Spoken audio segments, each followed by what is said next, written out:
Soundstripe.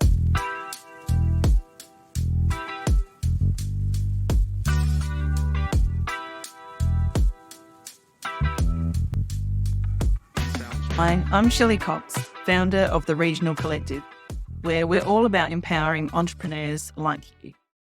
Our podcast is for anyone navigating the world of small business, especially in regional areas. I'm based in the Barossa in South Australia, a place where I love, have 3 young children, and also play community club netball. My previous career as a winemaker has taken me all over the world, to New Zealand, Japan, the USA, and all around Australia, but there's no place like home. I've started not 1, but 4 businesses from the ground up since 2018 and have helped over 50 other small and micro businesses, and I can't wait to help share my lessons with you. Over the coming weeks and months, you'll hear tales of success, challenges, and community spirit in small and micro businesses. Let's redefine small business with big hearts and determined hustle and be inspired to thrive.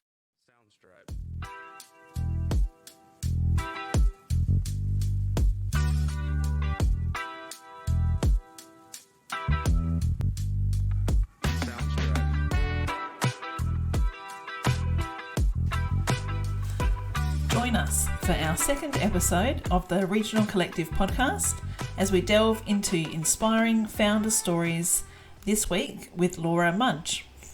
Throughout this episode, we'll explore her experience as the brains behind Smudge Copywriting, with 20 plus years of experience in e-commerce, health and sustainability.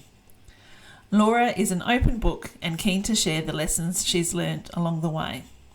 So let's get started by getting to know Laura and her business journey from startup to success. Today we're joined by Laura Mudge. Thank you for joining us. Who's had a flurry of different businesses. Can you maybe just let us know where you've been in business, a bit of your background, and then where you're at today? Thank you, Shelley. So I guess background, I started out as a nurse. I went out of school and into a Bachelor of Nursing, worked as a nurse across like a vast array of fields for 20 odd years, then definitely needed a change. Yeah. So in 2018, I started EcoPatch, and I guess my motivation for that was I was looking for products myself that I couldn't source that were sustainable and eco-friendly. Yeah. So I decided I'd start a business to actually fill that need, and at the time there was absolutely nothing in the area around. Since then there's been a lot of growth, and I guess I evolved that business over the 3 or so years that I owned it, and I grew it to a place where I was no longer able to kind of keep the momentum and actually invest extra time to continue it growing. So you had products, so physical products, but then you'd also source products. So it was a bit of a combination, wasn't it? It was. So I did some manufacturing myself, and then I also purchased wholesale. So I did a hybrid, and then I also wholesaled my manufactured products out. So I had retail and wholesale revenue. Online and in person as well. You did markets and... I did, yeah. So I never did a long-term B&M store, but I did have pop-up markets and events and things that I sold at. It was quite well known. Regular customers came to the markets and things like that. But yeah, eventually it got to a point where I wasn't able to invest the time it needed anymore. Yeah. So passed it on and sold the business to somebody who's now made it their own and continued to grow it and evolve it, which has been lovely to see. Had the energy to see that sort of go to the next step, isn't it? Absolutely. So, I think that's a really important, growth phase in business, is that they will get to a point where you need to decide what you're going to do, whether it's double down on energy and money, or whether, you pass it on to somebody who has that renewed energy or new energy, I guess. But I guess in that process, I also realised that I was getting asked for help a lot. Yeah. So I was asked by a lot of other business owners for some support around sustainable packaging and sustainable processes around business, and particularly for product-based businesses. So that's where consulting started. I was doing a bit of that. Engaged in Venture Dorm in 2019, which was a Flinders Uni program to help with accelerator for business ideas, isn't it? Yeah. And I guess that helped me kind of consolidate an idea, which never really lifted off the ground, but it gave me skills and ideas for then starting another product-based business, which I am no longer involved in either, because I guess priorities changed and things like that. And I was halfway through my MBA. Yeah, you're keeping busy. I was. And so it just wasn't the right time for me to be engaged in that. And I guess trying to figure out what I actually really wanted to do while I was studying was really... But I guess that's where copywriting popped in. So in 2021, I think it might have been, maybe 22, I started copywriting, largely due to, I guess the advice and support of Ange Pickett, and seeing what she was doing and, feeling that, through conversations with her, realising that this is something I could do. Yeah. And I actually really enjoy it. So because you've also been really good at the research part of it as well, which is a big part of copywriting, in understanding absolutely what your customer needs and wants, and going back to do further study as well. But that's also your strength. So good to work that out. Oh, absolutely. And I guess that's the one thing with my copywriting is that I really do prefer, approaching them a bit like a research project, having done a vast amount of tertiary study and a couple of master's degrees now, and having worked for the university and research sector, that's definitely an approach I like. And I think being able to dig into whatever the research matter is and then come up with something usable, there's something really rewarding in that. And that's the thing, and you're getting to work with people that you like to work with, and those sort of projects help keep that energy up, because it's something different each, every couple of months as well, so you kind of can keep that energy renewed and interest renewed. Absolutely. Like I think I seem to have kind of now niched into I guess an area that's based on my background and experience, and also value based, doing a lot of work with sustainable businesses and also businesses in the disability, aged care and health space. And as you said, like being able to change projects, like I'm not really getting bored with it, because there's always new things coming up. So for people who do kind of find work a bit of a chore because it seems to be the same thing over and over, this sort of diversity has been really interesting and really valuable. And you've also have taken on a role in the last 12 months as sort of a business manager for another business, so a family business. How have you found that, being sort of starting up from your husband's, starting to be sort of the sole consultant, the sole person in that, to now a much bigger team? Yeah, I think... And service-based, that's sort of quite a different industry that you've sort of been working on. How have you found that? That's been a really steep learning curve, I think. I guess there's been a lot of challenges with it. A lot of them based on the fact that the relationships there are it is my husband's business, and having to work closely with him, and I guess unpack the way that he's done things traditionally has been challenging, because I guess when it was just him and just one project at a time and one kind of, one source of revenue rather, it was really easy to kind of just do things basically. But then we ended up employing people and having a team of people, and the needs of the business grew really quickly, and we didn't have any systems in place or anything like that. So I built a lot of those as I've gone. So I guess, creating some systems and processes is predominantly what I've done there in that role. And I think now we're actually in a place where the business is, is almost... I've been working really hard to make myself redundant in that role, essentially, and to be able to pass it on. And I think we're just about there. The nature of project work is that it's really up and down, but I suspect with the next kind of steep growth period, the business will actually manage to keep up quite easily without us having to all work lots of hours, which is great. And you've been able to outsource some of by setting up, I suppose, you've done so you've done the things that needs to be done, and then you've worked out, I don't need to be doing this. So then you've found partners, so whether it's HR, whether it's finance, you've found the partners that are going to help the business. And I think that's also important as a business grows, to do all the things and then work out, this is not my jam, someone else, and find what bits you're not great at and hand them out. Sometimes you've got to start and you have to do all those things, but then you've got to work out where that point is when you go, this is not for me to do anymore, because my time is better spent out here with the client or over here making or whatnot. So how do you find that, making that decision? Like, you sort of got to just be keeping a check on it, don't you? Absolutely. There's no answer to when the right time will be, but you've got to sort of probably... Absolutely. And I think in really small business, I mean, in the project management business, we're fortunate that, you know, the revenue and cash flow allowed for fairly quick use of external resources. Yeah. And I mean, I very quickly realised that it was way outside my pay grade. And whilst I have an understanding of all of these things from previous roles, I couldn't actually do the day-to-day of it because I just don't have the skills and knowledge nor time. Yeah. So yeah, outsourcing work health safety and HR and accounting we had already had, but we've outsourced further accounting has been really beneficial in, I guess, making sure that we're, you know, in a really strong position moving forward. Yeah. But I know, you know, when cash flow isn't as great and you're growing slowly, sometimes you do really need to kind of look at weighing up the cost benefit, and often, even though it's going to cost you money, you gain so much time back that you can grow your own business a lot faster when you're able to outsource those things. Yeah. So there is, you know, it's a balancing act to a degree, but I think it's certainly worth having conversations with people in those industries that you're not sure about to see where you can get help and what their advice is around outsourcing. Yeah.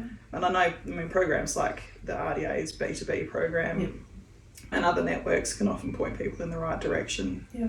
And that's it. And you've got sort of, you know, you've got Adelaide Business Hub, you've got, some other opportunities to actually get some mentoring at a lower cost than you would normally have. And I think also, you know, you touched on systems and processes. If you have to do it all and you're the only one that can do it, if you're starting up and you're bootstrapping it and you've got no funds to allocate, having some systems in place to make sure that you're working as efficiently as possible is probably the next best thing, isn't it? Like, it's whatever you're going to do, get a system in place, be consistent, repeat it to make sure that you can keep on top of it and get it done. Yeah, oh, absolutely. Yeah, well, you've win the lottery. Yeah, absolutely. Well, I mean, you've certainly helped shape that in my past businesses. You've, helped create strategies and things to sort of work towards.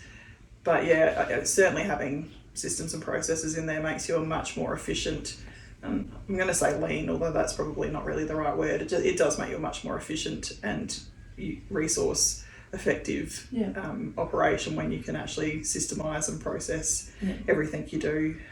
And you talk about, you've had a focus on sustainability through, from the last probably 6 years since you left nursing.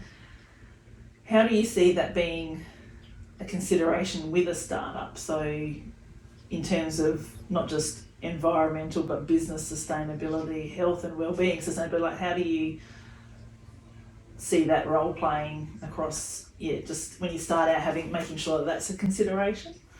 Absolutely. I guess that's, you've hit on something really important there, that sustainability just isn't just an environmental measurement. It is about long term. I mean, the actual definition of sustainability is long term success. Yeah. And I guess it's a real area of passion for me, because I know from what I've seen and experienced, often a lot of investment is put in at the beginning, and there's a lot of grant funding and sponsorship and those sorts of things available for startups, but then the tap gets turned off and like everything kind of stops.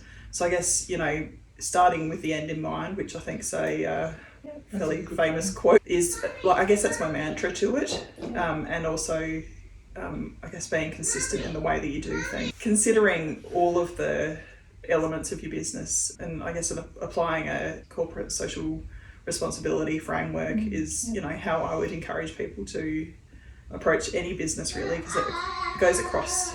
Whilst multinationals are going to approach it different to like mum and dad businesses, I think there are definite benefits and also efficiencies in money and resources that can be achieved by considering the social and environmental impacts as well. Yeah.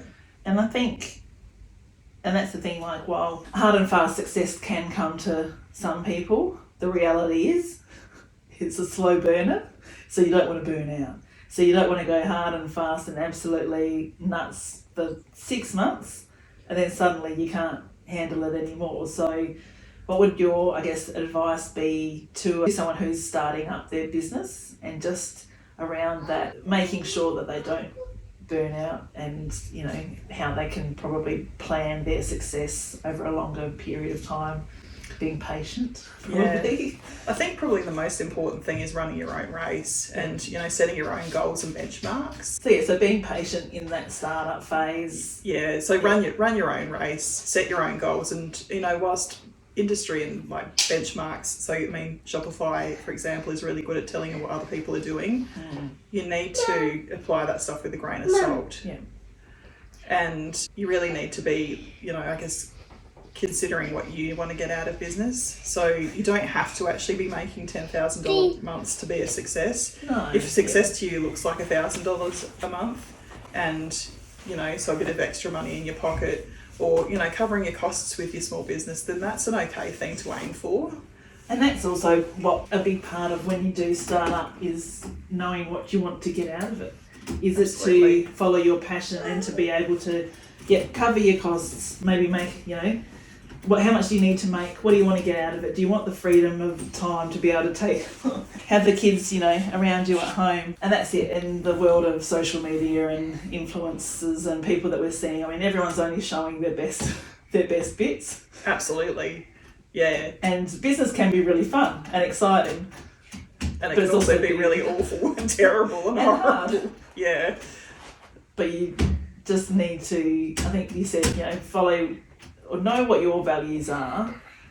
Have a little look around every now and again to see what other people are doing, because that is a good, business, because that is a good, strategy to make sure you've had a look at some competitor, analysis. But then also go back to your why. Why are you doing it? What do you want to get out of it? Absolutely. And have people in your corner, like you've been in our corner, to make sure that, we put that lens of, well, hey, what do you really want to get out of it? Don't worry about them. Don't worry about that. Like you said, run your own race.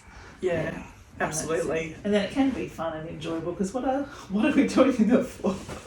Absolutely. And I think that's the thing. I think, it's a big picture. It's a long game for most of us. Like, none of us are going to, the people that become very successful and, financially successful overnight are very few and far between. Most people, it's a long game.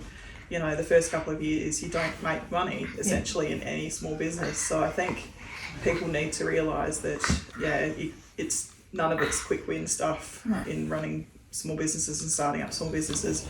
But there are successes to be gained along that way, and celebrating those achievements, whether it's your first sale or your first $1,000 month, $10,000 month, whatever your goals are. Those are really important milestones to be celebrating and acknowledging, because that's part of your journey and your business. And I think also being proud of the growth that you will see in yourself as well. Like, you started out in nursing, I started out in winemaking. These aren't things that we went to uni to learn initially. These weren't the career paths that we'd chosen. But by applying that, willingness to learn along the way and get in and do things, to fail, to try things, to fail again, that's, you only know what you know. But then when you apply that for the next venture, have you seen that throughout your businesses that you've started? Oh, absolutely. I think you can't really underestimate the applicability of previous skills to like what you're currently doing. I wouldn't have thought that being a nurse would actually give me the skill set for managing a budget and those sorts of things, but it does, because I worked as a manager and actually had a budget. So you were working with rosters and HR management, risk management, like lots of things I acquired from my nursing career. You wouldn't normally, I guess, associate with that sort of role. But I guess probably the biggest thing, any nurse that's ever worked is going to have exceptional communication skills, and hopefully, and for the most part, will have very good empathy, because that's what's kind of required of the role. So, those skills are invaluable in most industries. So I think it's about recognising what the career or the occupational role is given, and identifying how they do help you kind of move forward into new pathways. In small business, I think we find there's a passion there for something, whether it's a product or a service or a gap in the market that we can see. So it's important to have that balance and recognise you've got skills from other career paths, but then also you've got that passion. Like, not everybody will have that passion for that thing, so that also makes you unique, and to sort of trust yourself in that, but also not go blindly along with, I've got the passion, I can do it. A good plan and being patient is probably a good startup mantra to have. Absolutely. I think, certainly from my experience, the passion drives you for the first little while you're trying to get a few rungs up the ladder. It eventually, that kind of peters out, though, and you do need a bit more of, you need to dig deeper into your whys as to, what you're doing and why you're doing it. But yeah, certainly the passion does keep those difficult days from being less difficult. And I think it does enhance the enjoyment that you get from the process and the outcomes. Yeah. Excellent. Well, thank you very much for sharing your insights today. And sorry we've had Audrey playing cars in the lounge room, but hey, small business with little people around. Absolutely. This is just what happens. But no, and certainly have appreciated you're really open with sharing your lessons for us, as well as we've gone through our business ups and downs. So I think there's lots of things to be learned from each other, which is great. So thank you for sharing. You're most welcome.